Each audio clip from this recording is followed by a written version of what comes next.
Para prevenir enchentes em Alagoas, engenheiro projeta a construção de barragens ao longo dos rios Mundaú, Paraíba e Canhotinho. Então, só para a gente apresentar, é o Wellington Coimbra Lô. Exatamente. Que é de Mata Grande, é isso? Mata Grande, é Alto Sertão de Alagoas, próxima à sua cidade lá de Delmiro Gouveia, e que estudei aqui em Maceió, fiz engenharia, depois fui para o Rio de Janeiro,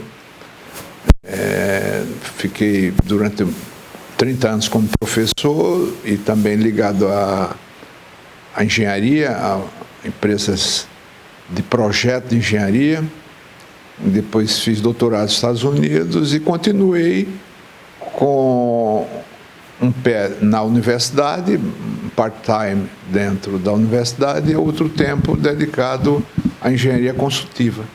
E aí o doutor Wellington, eu lembro, a gente, assim, encontrou em alguns momentos, né? Mas, assim, marcou muito, assim, ter conhecido o senhor na época do governo do Geraldo Bulhões. Verdade. Me lembra um nome que eu não esqueço nunca, entrei aqui no seu escritório, vi de volta, Coidro. E lá no governo Geraldo Bulhões, ele dizia assim, olha, barragem de Mochotó. E você foi o cara que ele foi buscar para jogar luz num projeto que eu acho que se transformou na maior obra hídrica, talvez aqui do estado, em outra maior do Brasil. Exatamente. Foi nessa ocasião em que ele foi eleito governador e me telefonou. Eu vim aqui até Maceió, fui na casa dele e nessa ocasião você já estava lá com ele, quando ele então me solicitou que fosse pensado num projeto de transformação do sertão e agreste alagoano com a grande obra hídrica que viesse a atenuar os efeitos das secas que são muito recorrentes naquela região.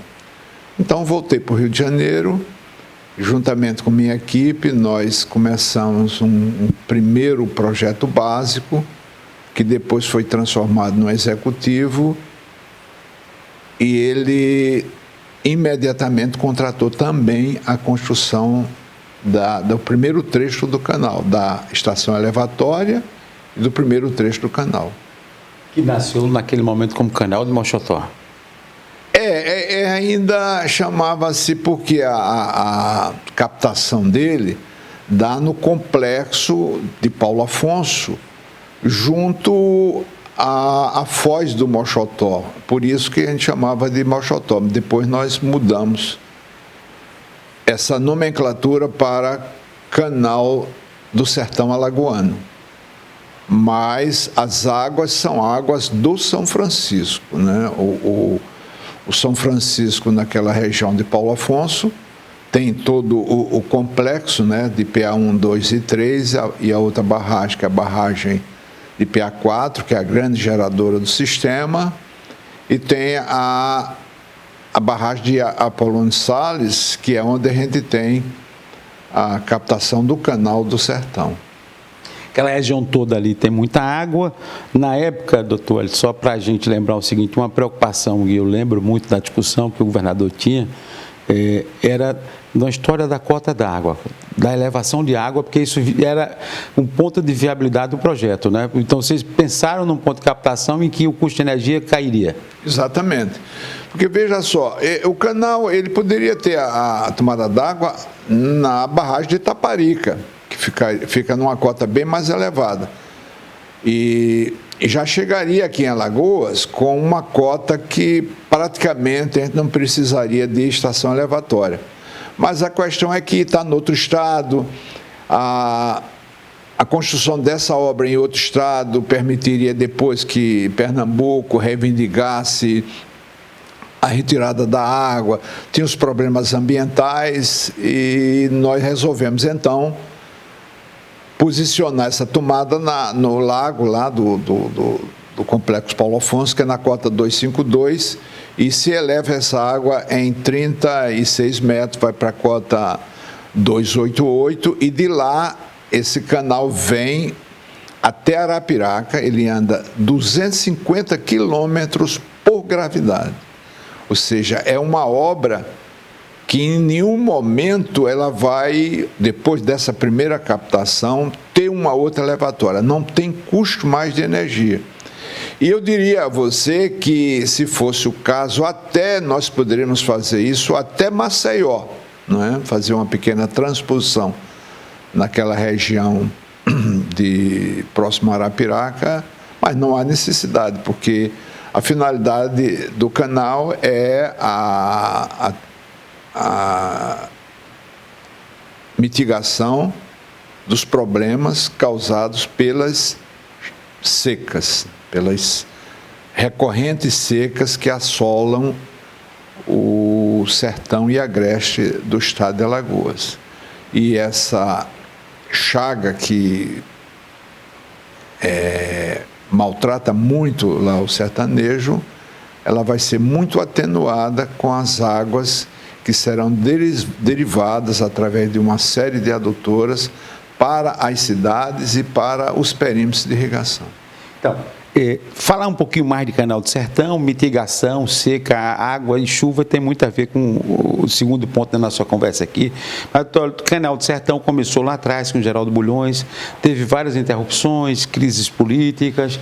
Finalmente ele começou a andar já no governo do Theo Vilela, mantido no governo Hernan Filho, agora está na quinta etapa, quinta fase aí, já mais de 120 quilômetros. É exatamente a metade hoje, né? Porque a extensão total é de 250 quilômetros. Nós estamos hoje, né, já foi concluída a última parte do quarto trecho, que é o quilômetro 124, ponto qualquer coisa, ou seja, quase 125 quilômetros já construído. E o canal tinha uma coisa assim, quando ele foi pensado inicialmente, para que é que ele vai servir? Vocês fizeram uma coisa que era servir para usos múltiplos. O que é que isso quer dizer na prática? Na prática, quer dizer o seguinte: a água ela tem essencialmente o objetivo de dessedentação humana, não é? A prioridade é abastecer o homem, mas secundariamente ela vai servir também para a dessedentação de animais, vai servir para irrigação, principalmente irrigação, que é o objeto de maior retorno econômico para pagamento dos custos de implantação e do custo de operação. Essa fase que às vezes o alagoano está esperando, de uso em outros fins, ela está chegando de alguma forma, tem alguns projetos em andamento, mas no uso prioritário, que é para dessedentação, para matar a sede do sertanejo, já chegou água, tem da adutora que está levando, já está chegando água, que muitas dizem, olha o que está se fazendo com o canal, ele já tem um uso concreto no abastecimento de várias cidades. Sem dúvida, já algumas cidades do Alto Sertão já são abastecidas com água do sertão. É o caso de Delmiro Gouveia, de Olho d'Água do Casado, de Piau, e com a adutora que leva água para a região lá de Mata Grande, Água Branca, e tem uma outra adutora isolada, que é a adutora que leva água do canal para Inhapi. Bem, então o canal, essa obra começou lá em 1991 com a Posto GB, nós estamos aqui em 2023, 32 anos. Exato. Quanto tempo? Ainda tem mais tempo pela frente, né, doutor? Tem, porque uma obra desse porte, né, uma obra que envolve bilhões de reais, depende muito do governo central, né, da União, e esses repasses são muito em função da política, né, da política implementada aí pelos governos com relação à questão hídrica, mas o importante é que já está pela metade, e por ela ser uma obra linear, é uma obra também de fácil execução, e dela vão derivar todos os outros projetos para atendimento à zona rural. Nós projetamos 12 adutoras que derivam dela e que vão levar água para mais de 100 pequenas comunidades, água para abastecimento humano e também água para irrigação, chamados quintais produtivos. Bem, doutor Hélito, só um registro importante, assim, o governador Paulo Dantas, quando o deputado estadual, ele fez uma lei transformando o nome do canal do Sertão para Geraldo Bulhões. O senhor acha que é merecedor? Com certeza. Se tem uma pessoa que merece, de fato, ficar registrado na história desse canal, é o governador Geraldo Bulhões, porque a ideia partiu dele, a vontade partiu dele, ele não mediu esforços para que a gente iniciasse, e durante todo o governo dele nós trabalhamos, e ele foi um grande defensor dessa obra. Tudo bem. E aí, virando um pouco a chave, de Geraldo Bulhões para Paulo Dantas, o governador Paulo Dantas agora está num outro projeto, embora seja um sertanejo, de mitigação também, tem tudo a ver com água, e o doutor Hélito, por coincidência, foi quem também idealizou esses, digamos, ou pelo menos projetou as barragens que podem mitigar as cheias e enchentes nas bacias do Paraíba, dos rios Paraíba, Mundaú e Canhoto. E só para a gente falar um pouquinho disso, mitigação lá de um lado seca, né? Mitigação do outro enchente. Quando se fala em mitigação, ou seja, você vai reduzir os danos, reduzir os riscos, e a água que de um lado pode pecar pelo excesso, ela pode agora pecar pela falta, pode também pecar pelo excesso. Exatamente, porque esses são os eventos extremos, né? A natureza, ela ora tem, não é, as enchentes, e ora ela tem as secas. Então, o estado de Alagoas, ele sofre de um lado lá no semiárido da questão da seca, que é muito recorrente, e aqui na zona da mata das grandes enchentes, ou seja, a recorrência das enchentes aqui na região da mata, ela tem sido mais frequente, ela tem acontecido com mais recorrência. 2010, a gente lembra que, doutor, eu vou até depois mostrar aqui, mas eu tive eu comecei a fazer jornalismo em 86, mais ou menos, e foi o ano que teve a eleição do Collor governador, e o Theo Vilela foi eleito senador. E aí eu tenho uma foto que eu estou do lado do Theo Vilela, Moacir Andrade, então, era o governador que o Collor tinha saído para a presidência, 89, uma grande enchente em Atalaia, assim, a cidade destruída. E de lá para cá eu vi várias enchentes, a de 2010 foi terrível, esse ano de novo, quer dizer, então, como o senhor tem razão, é muito mais recorrente até que a seca mesmo, né? Historicamente, a gente tem visto isso praticamente cada ano.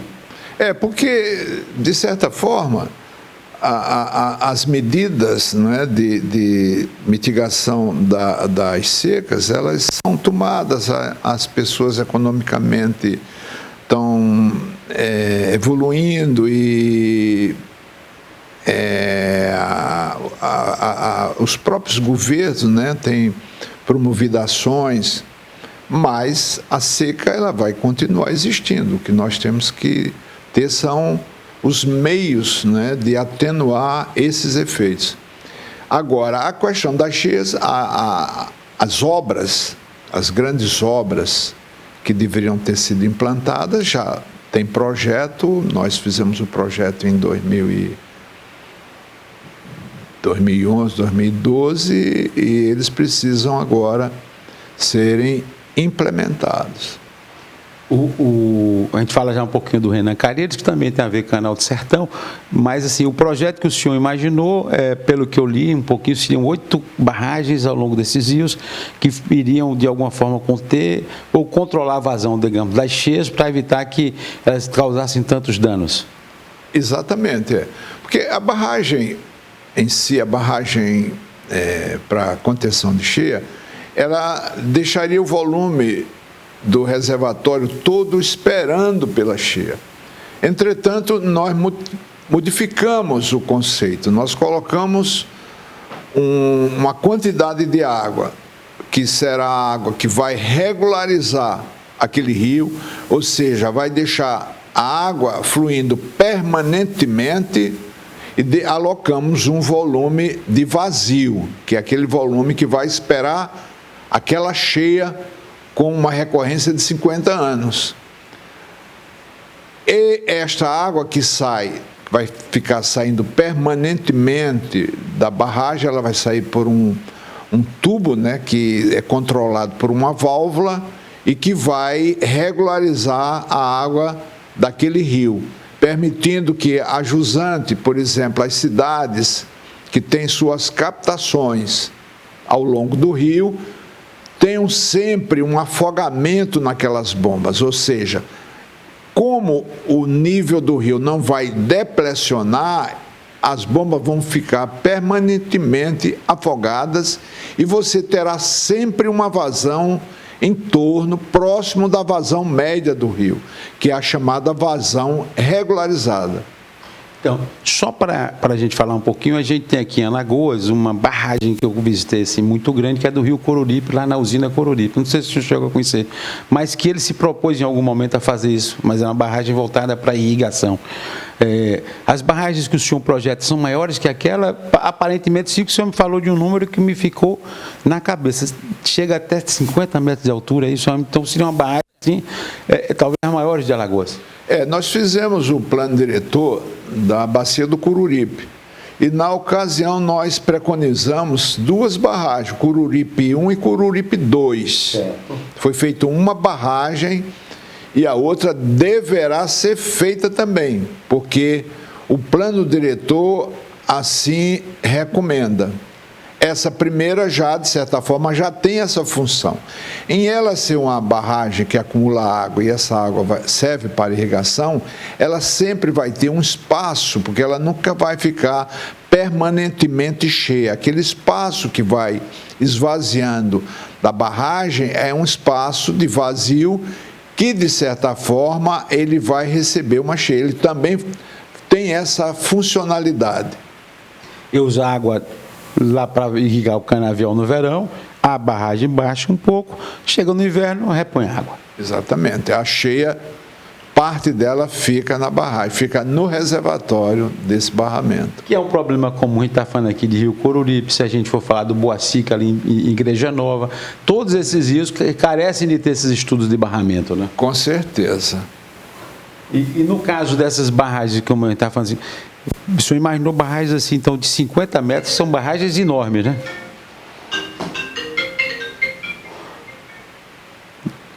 Sim, porque para os serviços de emergência.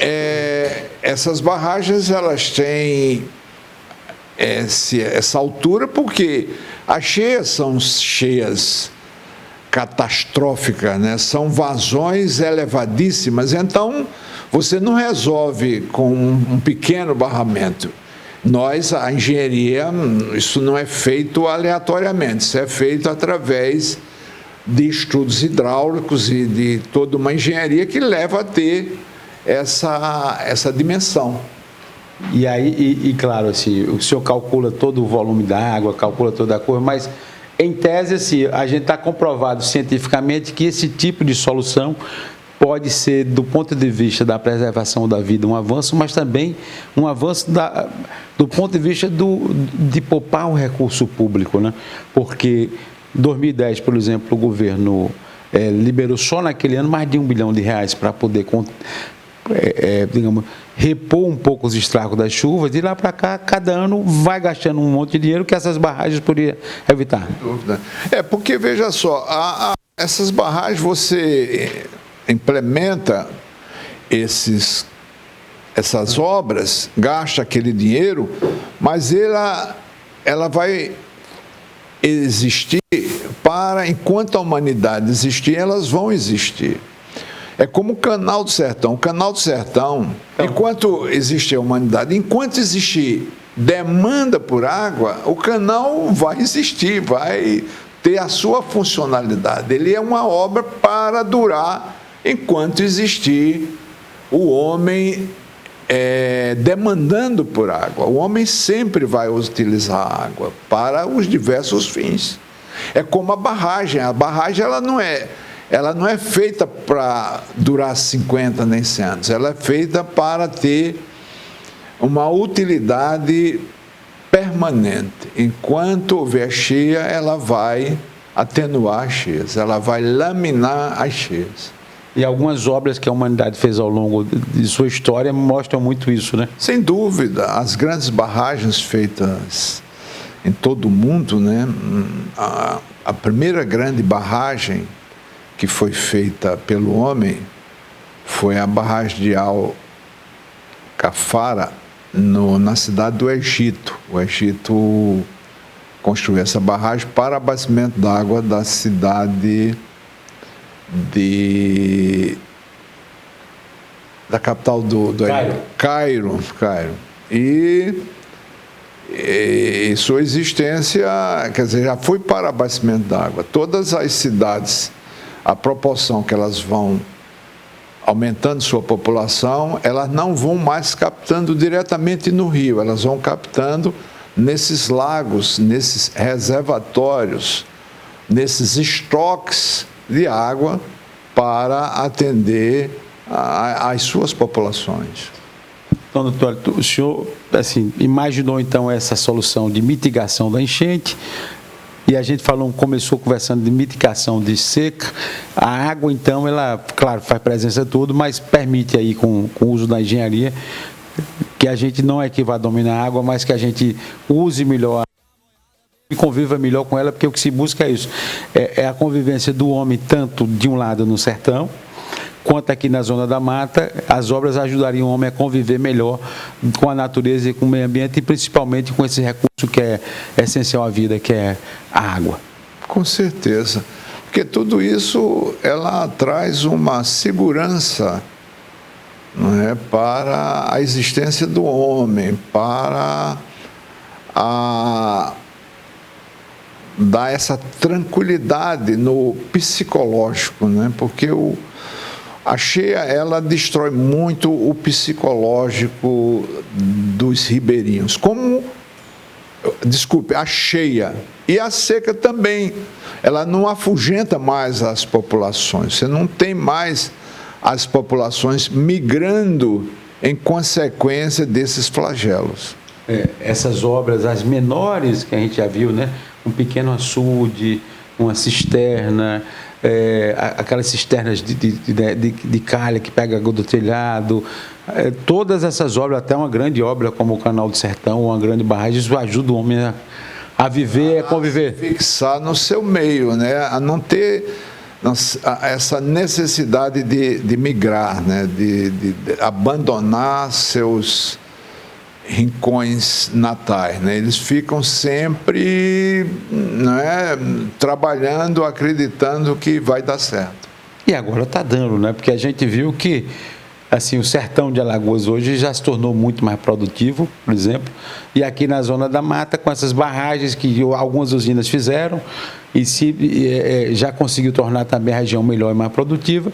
E esse caso de barragem que o senador Renan Calheiros está trabalhando pode, com a sua inclusão no PAC, acabar com um grande problema, que é as enchentes, e, ao mesmo tempo, acabar com a drenagem de recursos públicos recorrentes. Com certeza. O senador, ele conversou comigo, né? Temos conversado, e ele, de fato, abraçou essa bandeira e conversou com o presidente Lula, e nós estamos incluindo já os recursos dentro do PAC, através da Miriam Belchior, que já solicitou quais seriam os recursos que seriam usados na construção dessas barragens. Então, a ação do senador, que de alguma forma ajudou em algum momento a tocar o canal, pode tocar essa obra que será com certeza para o presente e para o futuro, como é o Canal do Sertão?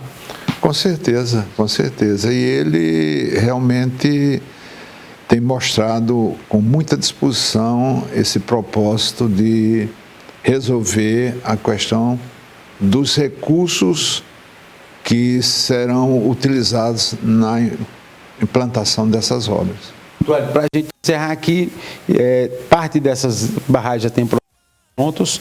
Imagino que o governo lança esse mês o PAC. Lançando o PAC, tendo recurso, essa obra começando, vamos dizer, começa em 2024, por exemplo. Quanto tempo para ter pronta uma barragem como essa? Olha, o tempo é muito função, né? A construção de uma obra é muito função dos recursos, né?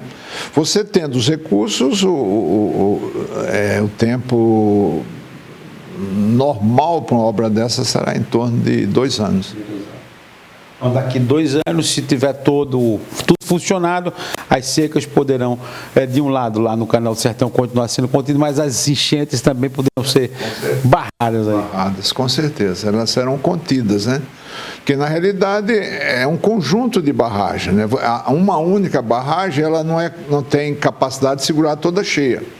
Ela segura, por exemplo, 70% da cheia, mas vai para adiante, mas tem os tributários que vão afluindo e vão aumentando o volume, e tem que ter uma outra barragem. Aquela outra barragem tem uma eficiência hidráulica de, sei lá, 80%. Aí parte da cheia vai indo para jusante, mas também tem os tributários, aumenta a cheia, aí tem que ter outra barragem.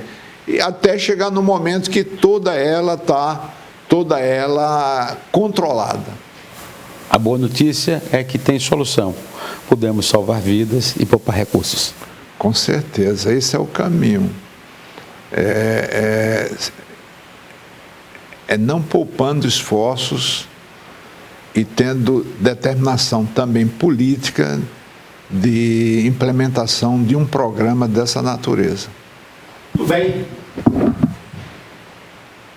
E aí, gostou do vídeo? Curta, comente e compartilhe. E para ficar por dentro de mais novidades, siga o Alagoas Rural no Facebook e no Instagram. Até mais!